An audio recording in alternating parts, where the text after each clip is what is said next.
It was a cool autumn afternoon in downtown Chicago. The sun hung low in the sky, casting long shadows across the busy streets. Cars moved steadily along the road, their tires humming softly against the asphalt. Among them was a sleek black sedan with tinted windows. Behind the wheel sat a woman who looked polished and professional, her posture upright, her hands resting confidently on the steering wheel. She wasn't just any driver. She was a respected judge, known for her sharp mind and dedication to fairness. But at that moment, none of that mattered. A police cruiser pulled up behind her car, its lights flashing brightly in the rearview mirror. For a brief second, the judge felt a flicker of confusion. Had she done something wrong? She quickly ran through her actions over the past few minutes. She'd been driving within the speed limit, signaling properly, and following all traffic rules. Nothing stood out. Yet there it was, the unmistakable sight of a cop car pulling her over. The officer stepped out of his vehicle. He was tall, wearing the standard uniform, his badge gleaming under the fading sunlight. His nameplate read, Officer Grayson. As he approached the sedan, his expression gave nothing away. It was calm, but firm, almost mechanical. When he reached the driver's side window, the judge rolled it down halfway, meeting his gaze with a polite smile. "Good afternoon, officer," she said, her voice steady. "Is everything okay?" Grayson didn't return the smile. Instead, he asked for her license and registration without preamble. His tone wasn't rude exactly, but it lacked warmth. The judge nodded, reaching into her bag to retrieve the documents. She handed them over, explaining that the car she was driving was a rental. "I picked it up earlier today," she added helpfully. "Everything should be in order." Grayson glanced at the papers before looking back at the car. Something about it seemed off to him. Maybe it was the expensive make and model, or maybe it was something else entirely. Whatever it was, he couldn't shake the feeling that something wasn't quite right. Without saying much more, he asked the judge to step out of the vehicle. "Why?" she asked, genuinely surprised. "I've shown you my documents. There's no issue here." But Grayson didn't budge. "Just routine procedure, ma'am," he replied curtly. "We've had reports of stolen cars matching this description in the area recently. I need to confirm everything checks out." Reluctantly, the judge complied. She stepped onto the sidewalk, folding her arms as she watched him walk back to his cruiser. Her heart sank a little as she realized people were starting to take notice. Pedestrians slowed down, some stopping altogether to watch what was happening. A few even pulled out their phones to record the scene. For the judge, this was more than just an inconvenience. It was humiliating. Here she was, a person whose job revolved around upholding the law, being treated like a suspect. And yet, she tried to stay composed. Losing her temper wouldn't help anyone. Still, she couldn't ignore the sinking feeling in her stomach. Why was this happening? Was it because of the car? Or was it something else? Minutes ticked by, agonizingly slowly. Grayson remained inside his cruiser, presumably running checks on the vehicle and her information. Meanwhile, the crowd grew larger. Someone muttered loudly enough for her to hear, "This is ridiculous." Another passerby shook their head disapprovingly. The judge avoided making eye contact with anyone, focusing instead on keeping her breathing steady. Finally, after what felt like an eternity, Grayson emerged from his cruiser. He walked back toward her, holding the documents she'd provided earlier. "Everything appears to be in order," he admitted grudgingly, "but I still have some questions." Questions? At this point, the judge could feel her patience wearing thin. She'd already explained everything clearly. What more did he want? "What kind of questions?" she asked, her tone clipped now. Grayson hesitated for a moment before launching into a series of queries about where she'd rented the car, where she was headed, and why she'd chosen such an expensive model. Each question felt like a jab, probing deeper into areas that had nothing to do with the original reason for the stop. By the time he finished, the judge knew this wasn't just about verifying details anymore. This was personal. She decided then and there that she wouldn't let this go unanswered. Calmly, she demanded his badge number and informed him that she intended to file a formal complaint.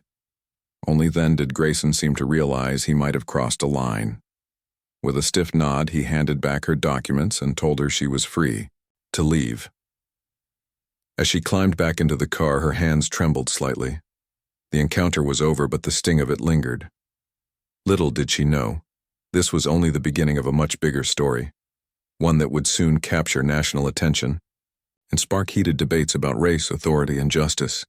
The traffic stop that began as a routine check quickly escalated into something far more intense and unsettling. The judge, still standing on the sidewalk with her arms crossed, felt a mix of emotions bubbling inside her: humiliation, frustration, and disbelief. She was no stranger to high-pressure situations. After all, her job required her to make tough decisions every day. But this wasn't a courtroom. This was real life. And she suddenly found herself in a position she never imagined. Being questioned like a criminal. Officer Grayson's demeanor hadn't changed much since he'd asked her to step out of the car. He continued to act as though he was dealing with someone suspicious, despite having confirmed that the rental agreement matched her identity. His questions grew more probing, almost intrusive. "Where did you rent this vehicle?" he asked, jotting down notes on his clipboard. "Why did you choose this particular model? Do you usually drive cars like this?" Each question felt like another layer of scrutiny, as if he was trying to find some hidden flaw in her story. The judge, who had been calm and composed until now, struggled to keep her emotions in check. She answered each query politely but firmly, making it clear that she saw no reason for this line of questioning.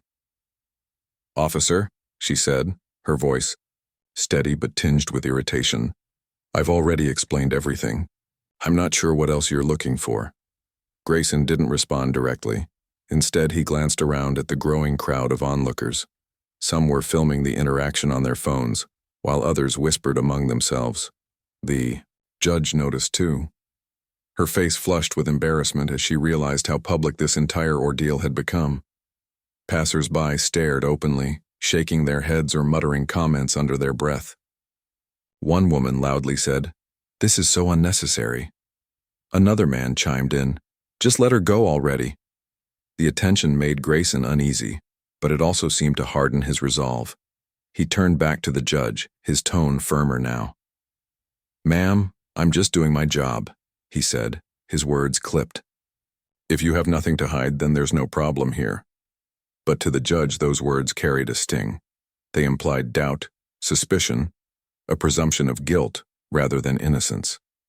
And it wasn't lost on her that these kinds of encounters often played out differently depending on who was involved. If she were someone else, someone who didn't share her background or appearance, would this situation have unfolded the same way? She couldn't help but wonder. Minutes stretched into what felt like hours.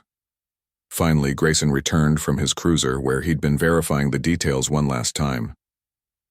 "Everything checks out," he admitted grudgingly, handing back her documents. "But remember, ma'am, always carry proof when you're driving a rental. It saves everyone time." The judge took the papers from him, her fingers gripping them tightly. She wanted to say something, to call him out for the way he'd treated her, but she bit her tongue. Instead, she forced herself to nod curtly and head back to her car. As she slid behind the wheel, she exhaled deeply, trying to steady her nerves. The encounter was over, but its impact lingered heavily in the air. Back home later that evening, the judge replayed the events in her mind. She couldn't shake the feeling that this wasn't just about her, it was about something bigger. People like her, people who looked like her, often faced similar treatment. Whether it was being followed in stores, stopped unnecessarily by police, or judged harshly in professional settings, these experiences were all too common. What happened today wasn't an isolated incident. It was part of a pattern rooted in bias and misunderstanding. As she sat in her living room, scrolling through social media, she realized the world outside was already reacting. Footage of the traffic stop had gone viral. Videos captured by bystanders showed snippets of the interaction, highlighting moments where Grayson's tone shifted from neutral to accusatory. Comments flooded in, ranging from outrage to support. Hashtags like "wrong driving while black" and "wrong justice for her" began trending online. Strangers shared stories of their own run-ins with law enforcement, echoing the judge's experience. Others expressed disbelief that such things still happened in modern times. The backlash against Grayson was swift and fierce. Anonymous users called for his resignation, accusing him of racial profiling. Meanwhile, defenders of the officer argued that he was simply following protocol and doing his duty. The debate grew heated, with both sides digging in their heels. For many, the incident became a flashpoint, a reminder of the deep divides that still existed in society. Amidst the chaos, the judge received messages of support from friends, colleagues, and even strangers. Some praised her for remaining dignified throughout the ordeal, while others encouraged her to speak out publicly. At first she hesitated. This wasn't the kind of attention she sought, nor was it something she felt equipped to handle. But as the days passed, she began to see the bigger picture.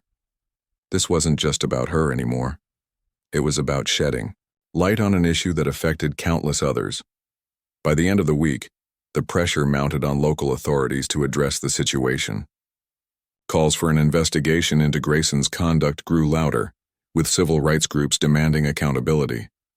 The police department issued a vague statement promising to review the matter thoroughly, but it did little to quell the public's anger.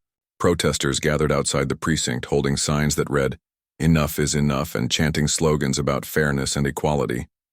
For Grayson, the fallout was equally intense. Once a respected officer with years of service under his belt, he now found himself at the center of a national controversy. His colleagues rallied around him, defending his actions as standard procedure. But privately, some wondered whether he'd crossed a line.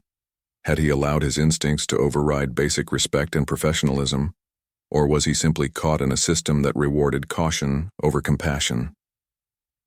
As tension simmered, the judge knew she had a choice to make.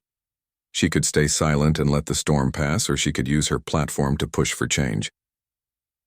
After much thought, she decided on the latter. This wasn't just about seeking justice for herself. It was about ensuring that no one else had to endure what she had. With that decision, she stepped into a role she hadn't anticipated: advocate. Little did she know, this was only the beginning of a long and challenging journey, one that would test her resolve, spark important conversations, and ultimately leave a lasting mark on her community. The days following the traffic stop were a whirlwind for the judge. What started as a deeply personal and humiliating experience quickly spiraled into something much larger, a national conversation that touched on issues of race, authority, and fairness. The viral videos of the encounter had sparked outrage across social media platforms, with millions of people weighing in on what they saw. Some praised her calm demeanor during the confrontation, while others expressed anger at how she'd been treated. The hashtags #DrivingWhileBlack and Justice for Her dominated Twitter feeds, Instagram stories, and Facebook posts, turning her story into a symbol of systemic bias. As the public debate raged on, the judge found herself caught between two worlds. On one hand, there was an outpouring of support from strangers who shared their own experiences of being unfairly targeted or profiled. Messages poured in from all corners, people recounting times they'd been pulled over without cause, followed in stores, or questioned simply because of how they looked. These stories resonated deeply with her, reminding her that she wasn't alone. There was comfort in knowing that others understood the weight of what she'd gone through. On the other hand, the backlash against Officer Grayson grew increasingly intense. Anonymous threats flooded the police department, forcing officials to place him on administrative leave. Supporters of the officer argued that he was just doing his job, pointing to reports of car thefts in the area as justification for his actions. Critics, however, saw it differently. To them, this wasn't about stolen cars. It was about power dynamics and implicit bias. The fact that the judge had been singled out despite providing valid documentation raised serious questions about how law enforcement interacted with marginalized communities. Amidst the chaos, local authorities announced plans for a formal investigation.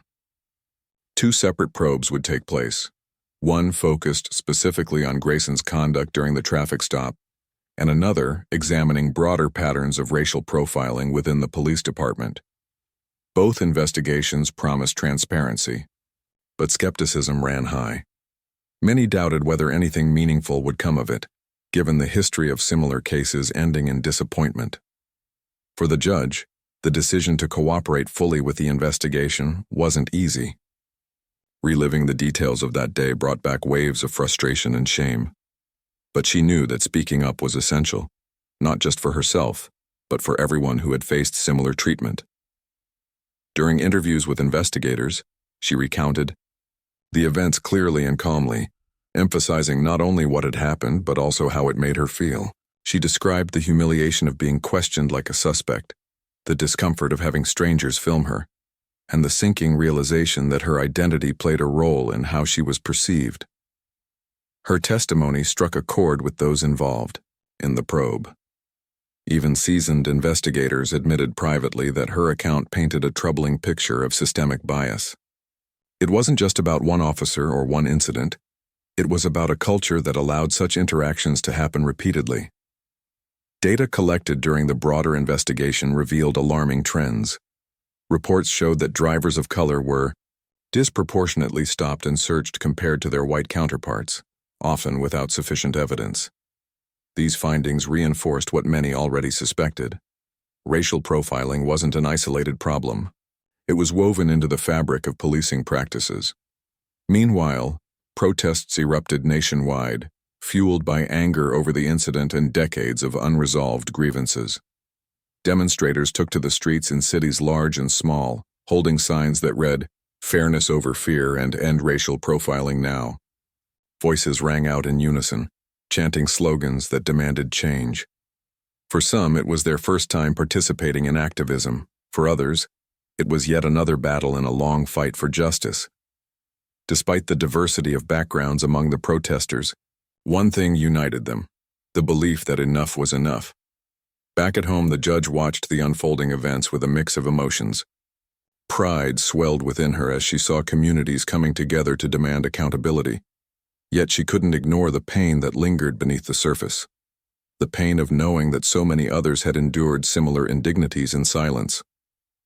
This movement wasn't just about her. It was about amplifying voices that had long been ignored. As momentum built, lawmakers began taking notice. Politicians who had previously stayed silent on issues of racial bias suddenly found themselves under pressure to act. Bills aimed at curbing racial profiling and increasing oversight of policing practices started making their way through legislative bodies. While these measures weren't perfect, and critics pointed out loopholes and shortcomings, they represented progress nonetheless.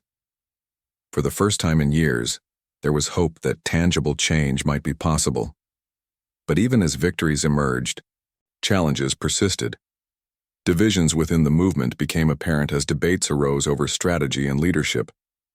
Some advocates pushed for immediate reforms, calling for drastic measures like defunding the police. Others favored a more gradual approach, focusing on training programs and policy adjustments. These disagreements sometimes spilled into public view, creating fractures that threatened to weaken the coalition pushing for reform. Despite the tensions, the judge remained steadfast in her commitment to driving meaningful change. She understood that real progress required patience and persistence. Change wouldn't come overnight, especially when dealing with deeply entrenched systems. But she also believed in the power of collective action.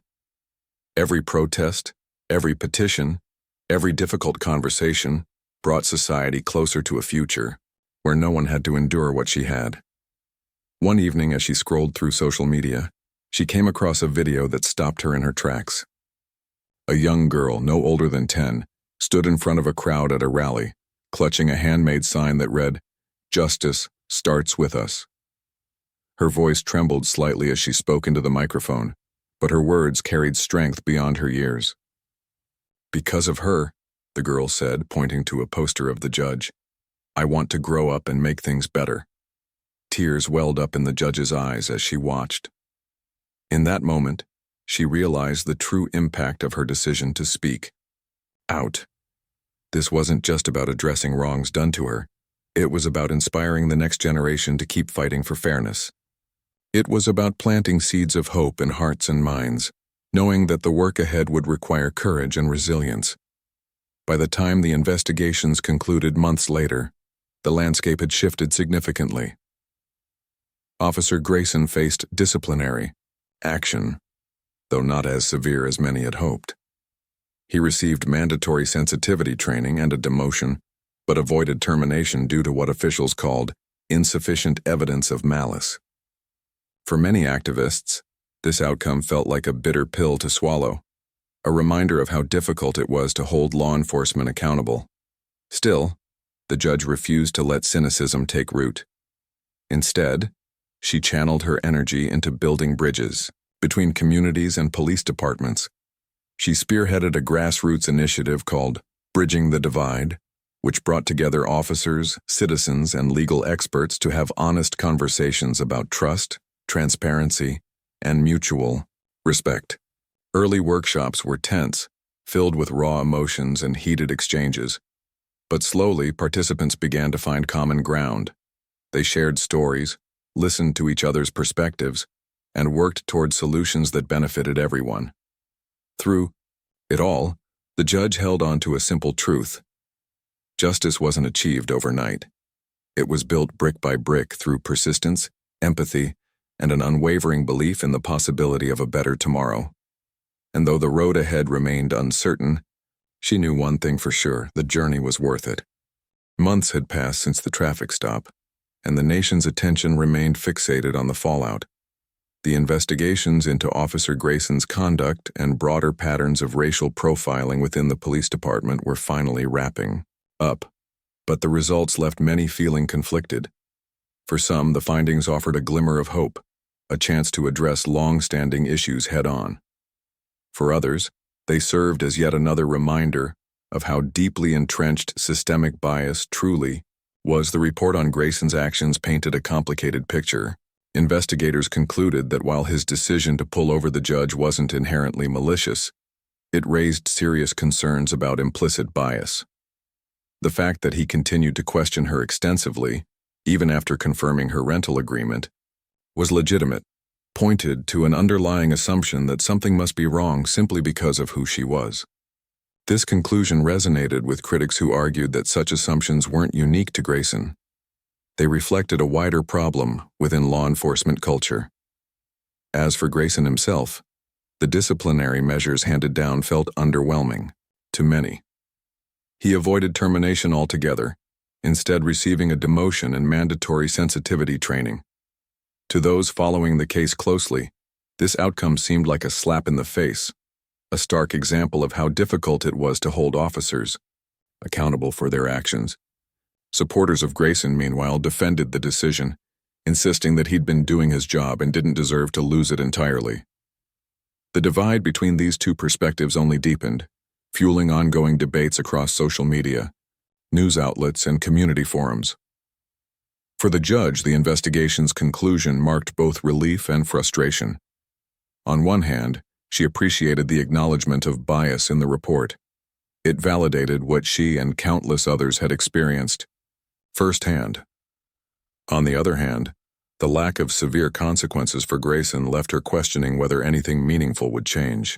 Would sensitivity training sessions really transform decades-old attitudes? Or would they simply serve as a band-aid solution, designed to placate critics without addressing root causes? Determined not to let disappointment overshadow progress, the judge threw herself into advocacy work. She knew that real change wouldn't come from investigations or reports alone. It required sustained effort and collaboration. That's where Bridging the Divide came in. The initiative she spearheaded aimed to foster dialogue between communities and police departments, creating spaces for honest conversations about trust, accountability, and mutual respect. The first few workshops were anything but smooth. Tensions ran high as participants entered rooms filled with people they often viewed as adversaries. Officers sat stiffly at one end of the table, arms crossed, while community members clustered together at the other, their expressions wary.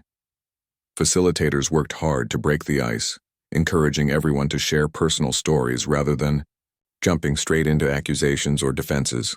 One early session stood out in particular. A middle-aged officer spoke hesitantly about a time he'd been forced to make a split-second decision during a call, a decision that later turned out to be based on incorrect information. His voice cracked as he admitted feeling haunted by the memory, knowing that his error had harmed someone innocent. Across the table, a young woman listened intently before sharing her own story. She described being stopped repeatedly by police over minor infractions, each encounter chipping away at her sense of safety and dignity. Her words hung heavy in the air, prompting silence from everyone present. Moments like these became turning points. Slowly but surely, walls began to crumble. Participants started seeing each other not as stereotypes or enemies, but as human beings navigating complex systems. Tears flowed freely during some sessions, while laughter erupted during others. By the end of the workshops, many walked away, with newfound understanding and even friendships. Outside the workshops, protests continued to ripple through cities nationwide. Demonstrators demanded more than just lip service. They wanted concrete action. Lawmakers responded cautiously, introducing legislation aimed at curbing racial profiling and increasing oversight of policing practices. While the bills faced pushback from various quarters, their introduction signaled a shift, a recognition that public pressure could no longer be ignored. Civil rights organizations played a crucial role in keeping momentum alive. They organized town halls, rallies, and educational campaigns to ensure the conversation stayed front and center. Celebrities and public figures joined the cause, using their platforms to amplify marginalized voices. Social media remained a powerful tool, with hashtags like #JusticeFor her evolving into broader movements calling for systemic reform. Yet despite these efforts, divisions persisted, not just between communities and law enforcement, but also within activist circles themselves. Debates over strategy grew heated, with some pushing for immediate radical changes like defunding the police, while others advocated for incremental reforms. These disagreements sometimes spilled into public view, threatening to fracture the coalition fighting for justice. Through it all, the judge remained a steady presence. She understood that disagreement was inevitable when tackling such a monumental issue. What mattered most was maintaining focus on the ultimate goal, creating a fairer, safer society for everyone. Whenever tensions flared, she reminded people of why they'd started this journey in the first place, to ensure that no one else had to endure what she had. Her message resonated deeply, especially among younger generations. One day, after speaking at a university event, she met a group of students eager to get involved in activism. Their energy was infectious, their questions thoughtful and probing. As she answered them, she couldn't help but feel a surge of optimism. Here were individuals ready to roll up their sleeves and do the hard work necessary to drive change. They represented hope for the future, a generation unwilling to accept the status quo. By the time winter rolled around, the landscape had shifted significantly. Police departments began implementing new training programs focused on de-escalation and cultural competency. Community oversight boards gained traction, giving citizens a greater say in how law enforcement operated. While these changes were far from perfect, they signaled progress, a step toward dismantling the biases that had plagued the system for so long. Still, the judge knew the road ahead would be long and challenging. Real change required constant vigilance, unwavering determination, and a willingness to confront uncomfortable truths. But as she looked back on everything that had transpired, the traffic stop, the viral videos, the protests, the workshops, she felt a quiet sense of pride. This wasn't just her fight anymore. It belonged to everyone who believed in fairness, equality, and justice. And though challenges loomed large, she held on to a simple truth. Every small victory mattered. Each life touched, each mind changed, brought society closer to a future where no one had to prove their worth simply because of the color of their skin. It was a daunting vision, but one worth striving for, one brick at a time. Years had passed since the traffic stop, but its ripple effects continued to shape lives and communities. The judge, once reluctant to step into the spotlight, had become a symbol of resilience and determination. Her story wasn't just about one incident. It was about sparking a movement, igniting conversations that challenged deeply ingrained biases, and inspiring others to take action. Yet as time went on, She came to realize that change didn't happen overnight. It was messy, imperfect, and often frustratingly slow. But it was happening, and that gave her hope. The police department where Officer Grayson worked underwent significant transformations in the wake of the controversy. Sensitivity training became mandatory for all officers, not just those involved in high-profile cases. New policies were introduced to ensure greater transparency during traffic stops, including requiring body cameras to be activated at all times. Community oversight boards gained more authority, allowing citizens to review complaints against officers and recommend disciplinary actions. These measures weren't perfect. They faced criticism from both sides, but they marked a shift toward accountability. For Grayson, life after the investigation was quieter but no less complicated. He eventually retired from the force, citing stress and mounting pressure as reasons for stepping away. In rare interviews he granted later, he expressed regret over how the traffic stop unfolded, though he stopped short of admitting wrongdoing. "I was doing my job," he would say, his tone measured but tinged with defensiveness. But hindsight is always 20/20. Some people accepted his explanation, others dismissed it as an attempt to avoid responsibility. Either way, Grayson faded from public view, leaving behind a legacy that remained polarizing. For many, he represented everything wrong with policing, a system that too often prioritized suspicion over trust. For others, he was a scapegoat, punished unfairly for following protocol. Regardless of where one stood, his case underscored a broader truth. Holding individuals accountable was only part of the solution. Real progress required addressing systemic issues. Meanwhile, the judge poured her energy into expanding, bridging the divide. What began as a small grassroots initiative grew into a nationwide model for fostering understanding between law enforcement and marginalized communities. Workshops spread to cities across the country, each tailored to address local challenges, while staying true to the program's core mission, building empathy and trust. Participants ranged from seasoned officers to teenagers who'd grown up fearing the very people sworn to protect them. One workshop in particular stood out. Held in a mid-sized city grappling with rising tensions between residents and police, it brought together unlikely allies. A veteran officer with decades of experience sat next to a young activist known for organizing protests. At first, their interactions were strained, polite but distant. But as the day wore on, something remarkable happened. During a breakout session, the activist shared a story about losing a loved one to police violence. His voice trembled as he spoke, raw emotions spilling out. Across the table, the officer listened intently, tears welling up in his eyes. "I never thought about it like that," the officer admitted afterward. "We see things through our lens, but we don't always consider what it's like to live someone else's reality." That moment encapsulated what bridging the divide aimed to achieve. It wasn't about erasing differences or pretending problems didn't exist. It was about creating spaces where people could confront uncomfortable truths, challenge assumptions, and find common ground. By the end of the workshop, participants exchanged phone numbers, promising to stay connected and continue the conversation outside the room. Beyond workshops, the judge championed legislative reforms designed to curb racial profiling and increase accountability within policing. Lawmakers, spurred by relentless advocacy from activists and community leaders, passed bills mandating independent investigations into misconduct allegations. Data collection practices improved, shining a light on disparities in traffic stops, searches, and arrests. While critics argued these measures didn't go far enough, supporters celebrated them as steps in the right direction. Still, resistance persisted.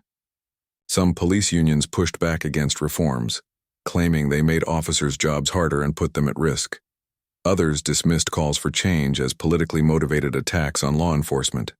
These arguments fueled ongoing debates, reminding everyone that progress rarely came without pushback. Despite the challenges, the judge remained steadfast in her belief that collaboration was key. She frequently emphasized that reform wasn't about demonizing officers.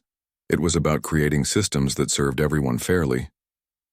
"We're not asking for perfection," she said during a panel discussion. "We're asking for effort, for willingness to listen learn, and grow. That's how we move forward.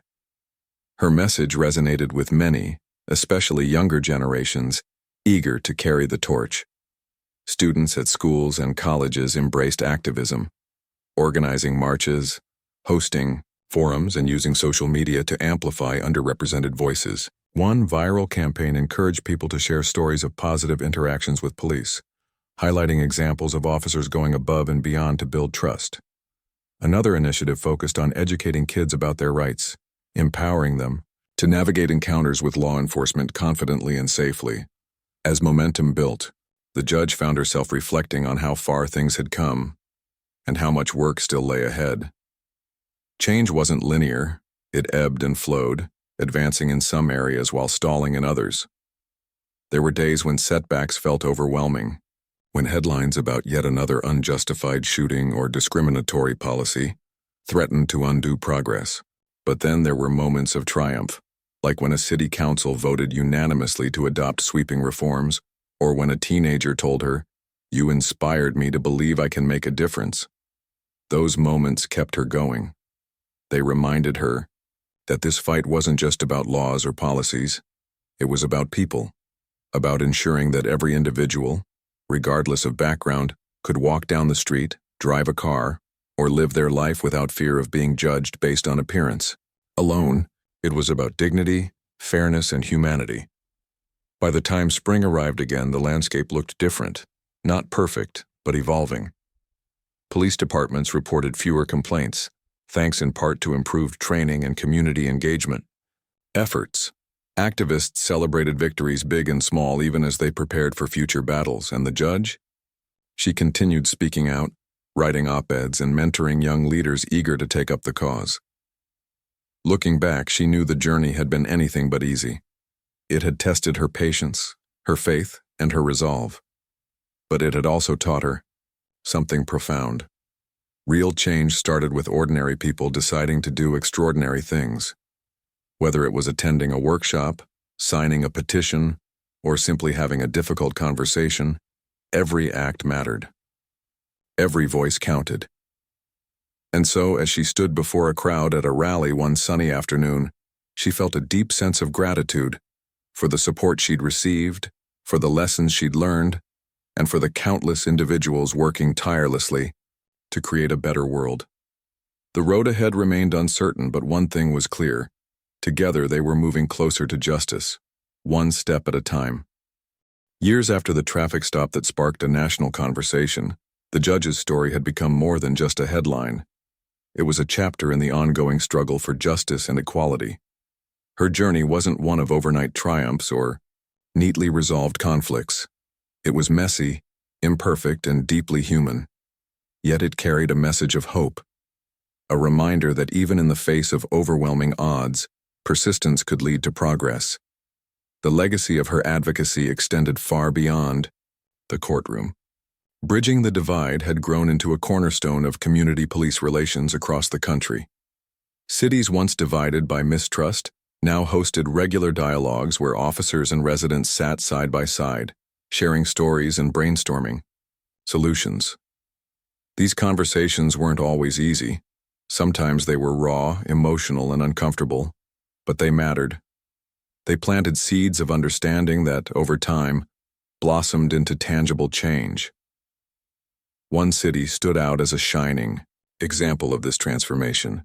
A mid-sized town with a history of strained relations between its police department and Black residents implemented several recommendations from Bridging the Divide. Officers began hosting monthly coffee chats at local libraries, inviting community members to ask questions and voice concerns in an informal setting. Residents who had once avoided interactions with law enforcement found themselves shaking hands with officers, learning their names and seeing them as individuals rather than symbols of authority. Crime rates dropped, not because of harsher policing tactics, but because people felt safer reporting issues and working together to address them. The judge often visited such communities, speaking at events and meeting with leaders eager to replicate their success. During one visit, she met a young girl no older than 8 who shyly approached her after a talk. Clutching a notebook filled with sketches of judges' robes and gavels, The child looked up and said, "Because of you, I want to be a lawyer. Someday, I want to help people like you do." Tears welled up in the judge's eyes as she knelt down to speak to the girl. "That's wonderful," she replied softly. "But remember, helping people doesn't always mean being a lawyer. It means listening, standing up for what's right, and never giving up, even when things get hard." Moments like these reminded her why she'd chosen to stay in the fight. This wasn't just about policy changes or legislative victories. It was about inspiring others to believe in the power of fairness and compassion. It was about showing young minds that they too could make a difference. Of course, challenges remained. Racial profiling hadn't disappeared entirely. Disparities still existed in traffic stops, arrests, and sentencing outcomes. Some departments resisted reforms, clinging to outdated practices despite mounting evidence of their ineffectiveness. And while public outrage had pushed some lawmakers to act, others dragged their feet, prioritizing political agendas over meaningful change. Yet, the judge refused to let setbacks overshadow progress. She understood that systemic bias was a deeply rooted problem, one that couldn't be solved with quick fixes or surface-level gestures. Real change required sustained effort, patience, and collaboration. It meant holding institutions accountable, while also recognizing the humanity of those within them. It meant celebrating small wins without losing sight of the bigger picture. Her own life reflected this balance. Professionally, she continued to serve on the bench, delivering verdicts guided by fairness and integrity. Personally, she remained committed to mentoring young activists, offering advice and encouragement to those navigating the complexities of advocacy work. She often reminded them that burnout was real, and that taking care of oneself was just as important as fighting for others. "You can't pour from an empty cup," she'd say with a smile. "Rest when you need to. The world will still be here tomorrow." As time went on, the judge noticed subtle shifts in society's attitudes. Conversations about race and policing grew more nuanced, moving beyond simplistic narratives of good versus evil. People began acknowledging the gray areas, the systemic pressures that shape decisions, the unconscious biases that influenced behavior. This willingness to engage with complexity gave her hope. It signaled a growing maturity in how communities approached these issues, replacing knee-jerk reactions with thoughtful reflection. Even Officer Grayson's story evolved in unexpected ways. Though he rarely spoke publicly, rumors circulated that he'd taken a part-time job teaching self-defense classes at a local community center. Whether motivated by guilt, redemption, or simply a desire to contribute positively, his actions hinted at personal growth. For the judge, this underscored an important truth. Everyone had the capacity to change, if given the opportunity and support to do so. Looking back on everything that had transpired, the traffic stop, the viral videos, the protests, the workshops, the legislation, the judge felt a profound sense of gratitude. Gratitude for the allies who had stood by her side, for the critics who had pushed her to think deeper, and for the countless strangers who had shared their own stories of resilience. Most of all, she was grateful for the chance to play a role in something larger than herself. She often thought about what the future might hold. Would her efforts inspire lasting change, or would the same battles need to be fought again by the next generation? The uncertainty didn't scare her. It motivated her. If anything, it reinforced her belief in the importance of perseverance. Progress might be slow, but it was worth every step. On a crisp autumn morning, the same season as that fateful traffic stop years ago, the judge stood before a packed auditorium. Students, activists, and community leaders filled the seats, their faces reflecting a mix of curiosity and determination. As she prepared to deliver her keynote speech, she glanced at the podium and smiled. This moment wasn't about her. It was about them. About the countless individuals ready to carry the torch and continue the fight. "Justice isn't achieved overnight," she began, her voice steady and warm. "It's built through persistence, empathy, and an unyielding belief in the possibility of a better tomorrow. So keep pushing, keep questioning, and above all, keep believing, because together, we can create a world where everyone is treated with dignity and respect." The room erupted in applause, but the judge barely heard it. Her mind was already racing ahead, thinking about the next workshop, the next rally, the next conversation. The road ahead was long, but she knew one thing for certain. As long as there were people willing to stand up for what was right, the journey would never truly end.